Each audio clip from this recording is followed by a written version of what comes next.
నా ఓపిక అయితే నశించింది. వీడియో మొదలు పెడదాం, బుచ్చిబాబు గారిని వేసుకుందాం. హలో ఫ్రెండ్స్, బా ఫుల్ హెడ్ఏక్ అబ్బా. ఇందాక నుండి రీఫ్రెష్ కొట్టి కొట్టి కొట్టి ఏళ్ళు అరిగిపోతున్నాయి. మొబైల్ నేను ఎక్కువ వాడను. నేను ఎప్పుడైనా సరే ఏదైనా టాపిక్ కోసం మొబైల్ ఎత్తుక్కుంటా, ఏదైనా కంటెంట్ కోసం మొబైల్ చూస్తా. కానీ ఎగ్జాక్ట్లీ 7 గంటల 2 నిమిషాలకి సాంగ్ వస్తుంది అని చెప్తే మొత్తం పనులన్నీ ఫినిష్ చేసుకొని 7 గంటల 2 నిమిషాలకైతే ఇంట్లో కూర్చున్న సాంగ్ కొద్దిగా డీల్ అయిద్ది అని చెప్పి బుచ్చిబాబు గారు తెలియజేశారు. కొద్దిగంట ఒక అర్ధ గంట డీల్ అయిద్దేమో, ఒక గంట డీల్ అయిద్దేమో అనుకున్నా. 9:30 చూసిన భయ్య, నా ఓపిక అయితే నశించింది. వీడియో మొదలు పెడదాం, బుచ్చిబాబు గారిని వేసుకుందాం అని చెప్పి అనుకున్నా. కానీ ఎమ్మటే నాకైతే ఇన్ఫర్మేషన్ వచ్చింది, సాంగ్ వచ్చింది మామని చెప్పి కాల్ వచ్చింది. ఎమ్మటే చేసేటటువంటి వీడియో ఆపమని ఫ్రెష్ వీడియో అయితే మొదలు పెట్టేశాను అనమాట. ఇక ఈ సాంగ్ చూశాక నా ఫీలింగ్ చెప్పాలంటే, చెప్పే కదా ఫుల్ హెడ్ఏక్. మొబైల్ చూసి చూసి కళ్ళు అయితే ఫుల్గానే వస్తున్నాయి. అన్నీ మర్చిపోయి ఆ 4 నిమిషాల 20 సెకండ్లు అయితే ఆ పెద్దిగాడి ట్రాన్స్ రై రై రారా రై రై రారా అనేటటువంటి ట్రాన్స్లోకి అలా తీసుకెళ్ళేటటువంటి ప్రయత్నం చేశారు. సాంగ్ అయితే నెక్స్ట్ లెవెల్ ఉంది. ఇంకా చాలా మాట్లాడాలి, అసలు మాట్లాడాలే కానీ ఇలా నైట్ అంతా మాట్లాడతా, అంత మాట్లాడేటటువంటి స్టఫ్ ఉంది. వీడియో అయితే చివరిదాకా చూసేటటువంటి ప్రయత్నం చేయండి. ఈ సాంగ్లో మెయిన్ మనకు వివరించింది ఏంటంటే పెద్దిగాడి క్యారెక్టర్ ఏంది అని. క్రికెట్ అంటే పెద్దిగాడికి చాలా అంటే చాలా ఇష్టం. ఎంత ఇష్టం అంటే పిచ్చి, నరనరాన్ని ఎక్కించుకుంటూ, తినడానికి తిండి లేకపోయినా పర్లా, వేసుకోవడానికి గుడ్డ లేకపోయినా పర్లా, కానీ బ్యాట్ ఉండాలి, బాల్ ఉండాలి అనేటటువంటిది వాడు మెయిన్ థీమ్. సో దానికోసం ఎంత దూరమైనా వెళ్తాడో, ఏదైనా చేస్తాడు అనేటటువంటిది మనకైతే ఈ సాంగ్లో వివరించేటటువంటి ప్రయత్నం. సో మెయిన్ తన ఎయిమ్ అంతా కూడా క్రికెటే, తన ధ్యాస అంతా కూడా క్రికెటే, తన గోల్ అంతా కూడా క్రికెటే. క్రికెట్ కోసం ఏదైనా చేయడానికి, ఎంతైనా చేయడానికి, ఎక్కడికైనా వెళ్ళడానికి రెడీగా ఉంటారు. సో ఇప్పుడు మనం ఏ గేమ్ అయినా సరే, ఇప్పుడు స్విమ్మింగ్ ఉంది, ఒక్కళ్ళని చేసుకుంటే సరిపోద్ది. చిన్న చిన్న గేమ్స్ ఉంటాయి, వన్ మ్యాన్ మీద డిఫెండ్ అయి ఉంటుంది. కానీ క్రికెట్ అనేటటువంటిది టీమ్ పవర్ ఉండాలి, మ్యాన్ పవర్ ఉండాలి, లేకపోతే దాన్ని మనం ఆడలేము అనేటటువంటిది మెయిన్ థీమ్ అనమాట. సో ఇక్కడ పెద్దిగాడికి ఉన్నటువంటి ఇంట్రెస్ట్ వాళ్ళ టీంలో ఉన్నటువంటి చాలా మందికి లేదు. చాలా మంది మేము మిడిల్లోనే క్రికెట్ని డ్రాప్ అవుతాం, మేము మిడిల్లోనే క్రికెట్ని వదిలేస్తాం అని చెప్పి చాలామంది అంటారు. అప్పుడు మొదలెడతారనమాట, పాతికేళ్ళకే నువ్వు పాత పడిపోకురా అంటే, వచ్చినటువంటి చిన్న వయసులోనే నువ్వు పాత పడి మావాకరా, నువ్వు నీకు మండే గుండె లేకపోతే నీ కాళ్ళు చెయ్యి ఉన్నా లేనట్టేరా, ఆ మొలతాడు తెప్పారా, నీ అయ్య వడ్డీ నీ బిడ్డ కడితే నువ్వేం పొడిచావురా అబ్బాబ్బాబ్బాబ్బా. సో ఇక్కడ అర్థవంతంగా అనమాట లిరిక్స్. ఇక్కడ తన టీంనైనా తన వాళ్ళందరినీ కూడా చురకలేస్తూ తిడుతూనే మోటివేషన్ ఎలా చేశాడు అనేటటువంటిది ఈ లిరిక్స్లో వివరించేటటువంటి ప్రయత్నం. సో ఇక్కడ మీరు ఏదైనా సాధించండి, పాత పడిపోమాకండి, గివ్ అప్ చేయమాకండి, ఏదైనా సాధించి చూపించండి. నువ్వేం పొడిచావని రేపు చూసుకుందామనంటే ఇవాళ నువ్వేం పీకావురా డైరెక్ట్గా అంటుండో. రేపు చూసుకుంటే ఎలా, మరి ఈ రోజు ఏం పీకావురా, రై రై రారా రై రై రారా, అడ్డే లేని దారే రారా, దూసుకొనిరా, నిన్ను ఆపేటటువంటి వాడు ఎవడూ లేడు అనేటటువంటిది సాంగ్లో వివరించేటటువంటి ప్రయత్నం. ఫ్రెండ్స్ మొత్తం లిరిక్స్ అన్నీ కూడా ఒక మోటివేషన్ చేసేలా ఉన్నాయి. మనం చికిరి సాంగ్ విన్నాం. చికిరి సాంగ్లో మనకు చెప్పింది ఏంది, ఆ ముక్కుపై పెద్ది కోపం పెట్టేసావే, ముక్కే రంధం సింతాకుల ఉందే పాదం బొబ్బు. అదేంటంటే హీరోయిన్ వర్ణించడం అనమాట. పెద్దిగాడి లవ్కి యొక్క సింబల్ ఏంటి అనేటటువంటిది మనకి అందులో చూపించడం.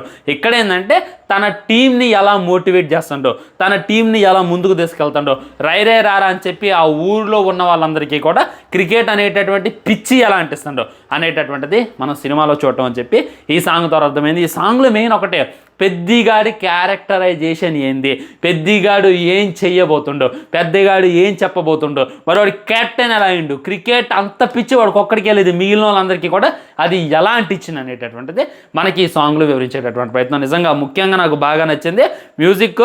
పెద్ద అని చెప్పి మ్యూజిక్ వస్తుంది. ఇది ఆల్రెడీ మనకి మన మేకింగ్ వీడియో అప్పుడు సినిమా స్టార్ట్ అయినప్పుడు పూజ చేశారు, గుర్తుందా, అక్కడ ప్లే చేశారనమాట. అండ్ రీసెంట్గా మన బుచ్చిబాబు గారు బర్త్డే అప్పుడు కేక్ కట్ చేస్తున్నప్పుడు కూడా ఈ విధమైనటువంటి బ్యాక్గ్రౌండ్ మ్యూజిక్ ప్లే అయింది. నేను అన్న ఈ సాంగ్నే మనకి మ్యాక్సిమం సెకండ్ సింగిల్లోకి వస్తుంది చూడండి అని. అదే జరిగింది అనమాట. నాకైతే మ్యూజిక్ పిచ్చి పిచ్చిగా నచ్చింది. ఏఆర్ రెహమాన్ గారు ఇచ్చి పరేశారు. దీనికన్నా ముందు ఆయన వాయిస్ ఎంత బాగుందో తెలుసా. ఆయనకి ఇంకా అసలు ఇంకనైనా 100 పాటలు పాడగలవయ్యా, అలా పాడుతున్నాను అనమాట. ఆ వాయిస్ ఏంటంటే నాకైతే మన ఏఆర్ రెహమాన్ గారు పాడుతుండు అనేటటువంటి ఫీలింగ్ కలగలేదు.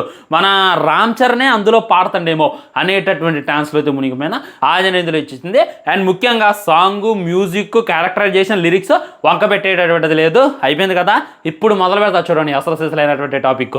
నాకు ఫస్ట్ సాంగ్ మొదలు కట్టగానే సుకుమార్ గారికి థ్యాంక్స్ చెప్పారనమాట. సుకుమార్ గారి రిటర్న్ కూడా ఉంది, అంటే ఆయన కూడా కొద్దిగా కథ ఇచ్చేసిండు అనేటటువంటిది మనకైతే స్టార్టింగ్లో చెప్పడం. అది చూసిన తర్వాత గుండెల మీద చేసుకున్నా భయ్య, ఇక డౌటే లేదు. పెద్ద కొట్టేటటువంటి ఆ షాట్ ఏదైతే ఉందో ఖచ్చితంగా సిక్సర్ వెళ్ళింది అని చెప్పి ఆయన ఏం చూసాక అనుకున్నా. అక్కడలో బుచ్చుబాబు టేకింగ్ ఎలా ఉంటుంది, తన స్టోరీలో ఎలా ఉంటుంది, తను చూపించేటటువంటిది ఎలా ఉంటుంది అనేటటువంటిది ప్రత్యేకించి నేను మీకు స్పెషల్గా చెప్పాల్సిన అవసరం లేదు, స్పెషల్గా దానికి ఎరివేలేషన్ ఇవ్వాల్సిన అవసరం లేదు. అండ్ మన పాన్ ఇండియా డైరెక్టర్ సుకుమార్ గారు, ఆయన చూసుకున్నట్లయితే మొత్తం గ్రామం మీద వచ్చేటటువంటి సినిమాలు నెక్స్ట్ లెవెల్ చేస్తారనమాట. రంగస్థలం సినిమా ఎలా ఉంది భయ్య, నిజం చెప్తానా, రంగస్థలం సినిమా ఇప్పుడు కానీ పాన్ ఇండియాలో రిలీజ్ చేయగలిగితే ఈజీగా 2000 కోట్ల బొమ్మది అలా తీసిండు. సో ఈ పెద్ది అనేటటువంటిది కూడా గ్రామీణ నేపథ్యంలో జరిగేది కాబట్టి దానికోసం మన బుచ్చిబాబు గారు సుకుమార్ గారి హెల్ప్ తీసుకున్నారు అనేటటువంటిది క్లారిటీగా అర్థమవుతుంది. ఆ ఒక్క ఆ బ్రాండ్ చూసిన తర్వాత, ఆ పేరు చూసిన తర్వాత ఇక డౌట్ లేదురా, గుండెల మీద చేసుకొని సినిమాకి వెళ్ళొచ్చు అనేటటువంటి ఫీలింగ్ కలిగిందనమాట. నెక్స్ట్ రామ్ చరణ్ అలా ఊరికొచ్చిండు, బా ఏమన్నా ఫీలా, ఏమన్నా హయ్యా, అంత హై అయితే రీసెంట్ టైమ్స్లో నాకు లేనే లేదు. నిజంగా ఈ ఇయర్లో బాగా హై ఫీల్ అయిన మట్టికే ఈ షాటే అబ్బా. జస్ట్ అలా ఉరికొచ్చిండు అంతే. 2-3 షాట్లు, 2-3 డ్రెస్సులు చేంజ్ చేసుకొని ముందు పెద్దోళ్ళు దొరికి రావడం, ఆ తర్వాత చిన్నపిల్లగాళ్ళు దొరికి రావడం, రైరే రారా అనేటటువంటి లిరిక్, ఆ ఉరికి రావడం ఏదైతే ఉందో నెక్స్ట్ లెవెల్ అనమాట. మామూలు ఇది కానే కాదు. ఇక ఆ తర్వాత సాంగ్లో ఆ ట్రాన్స్లో ఉన్నా నేను, అసలు భలే పెట్టిండుగా ఈ షాట్, ఎలా వచ్చిందిరా ఈ ఆలోచన అనేటటువంటి ఫీలింగ్లో అయితే నేనున్నా. ఆ తర్వాత వేసేటటువంటి స్టెప్స్, అసలు ఆ స్పీడ్ ఏంది నిజంగా, అసలు 0.25x స్పీడ్లో పెట్టుకొని చూసినా కానీ ఇంకా స్పీడ్ అనిపిస్తుంది.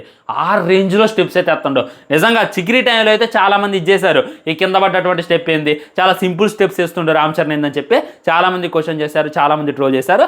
వాళ్ళందరికీ కూడా గుణపం దింపేలా మామూలు డ్యాన్స్ వేయలేదు. నేను మళ్ళీ చెప్తున్నా, ఈ ఇయర్లో అయితే రామ్ చరణ్ డ్యాన్స్ని కొట్టేటటువంటి వీడియో రాదు భయ్య. ఇది మీరు రికార్డ్ చేసి పెట్టుకోండి, స్క్రీన్ రికార్డింగ్ చేసుకొని తర్వాత నాకు పంపించేటటువంటి ప్రయత్నం చేయండి. ఇయర్ స్టార్ట్ అయింది కదా, జనవరి అయిపోయింది కదా, ఫిబ్రవరి అయిపోయింది కదా, మార్చిలోకి వచ్చినాం కదా, డిసెంబర్ దాకా చూసుకోండి. ఈ డ్యాన్స్ని కొట్టేటటువంటి వీడియో రాదు. ఈ సాంగ్ని కొట్టేటటువంటిది రావచ్చేమో, పెద్ద సినిమాని కొట్టేటటువంటిది రావచ్చేమో, కానీ ఈ రామ్ చరణ్ వేసినటువంటి హై వోల్టేజ్ స్టెప్స్ ఏవైతే ఉన్నాయో వీటిని కొట్టేటటువంటిది రానే రాదు. ఏదో మ్యూజిక్ కొద్దిగా సప్పగా ఉండటం వల్ల మీకు ఆ స్టెప్స్లో ఉన్నటువంటి డెప్త్ అర్థం కావట్లా, కానీ హెడ్ ఫోన్స్ పెట్టుకోండి లేదా బిగ్ స్క్రీన్లో థియేటర్లో చూసేటప్పుడు ఆ స్టెప్ యొక్క క్వాలిటీ ఏంది, ఆ స్టెప్ యొక్క పొటాన్షియలిటీ ఏంది అని చెప్పి మీకైతే అర్థమైతే ఈ డిసెంబర్ దాకా ఈ డ్యాన్స్ను కొట్టేటటువంటి మగాడు రాడు అని చెప్పి నాకు అట్టి ఫీలింగ్ అనమాట. ముఖ్యంగా రామ్ చరణే ఫస్ట్ ఏమో ఏఆర్ రెహమాన్ గారు తన ఒకరితో తన వాయిస్తో సాంగ్ను అలా లేపిండు. ఆ తర్వాత రామ్ చరణ్ని చూస్తున్నా మామూలుగా అనిపించలేదు. చెప్పడం మర్చిపోయా, అర్ధగంట క్రితమే సాంగ్ రిలీజ్ అయింది స్పాటిఫైలో, కానీ అది నేను ఆల్రెడీ విన్నా కానీ సాంగ్ ఓకే అనేటటువంటి ఫీలింగ్ కలిగింది.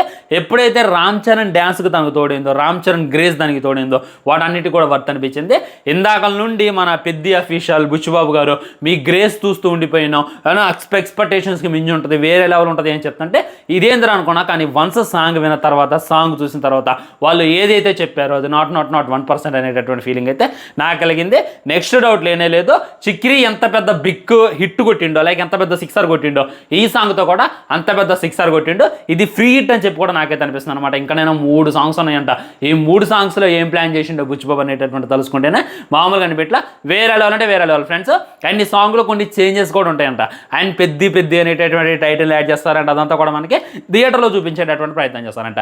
రేపు ఇంకా లిరిక్స్ని బ్రేక్ డౌన్ చేసి ప్రతి ఒక్క లిరిక్ అర్థమైంది అని చెప్పి డెప్త్ వీడియో చేసుకునేటటువంటి ప్రయత్నం చేద్దాం. ఇప్పటికే లేట్ అయింది, గుడ్ నైట్, పడుకోండి. థ్యాంక్ యూ ఇంతసేపు వెయిట్ చేసి వీడియో చూసినందుకే. మీ అందరికీ అసలు నేను మర్చిపోలేను అనమాట, ఎందుకంటే ఎగ్జాక్ట్లీ 10 అవుతుంది. 10 కూడా మీరు నా వీడియో చూస్తున్నారంటే love you so much. Bye bye.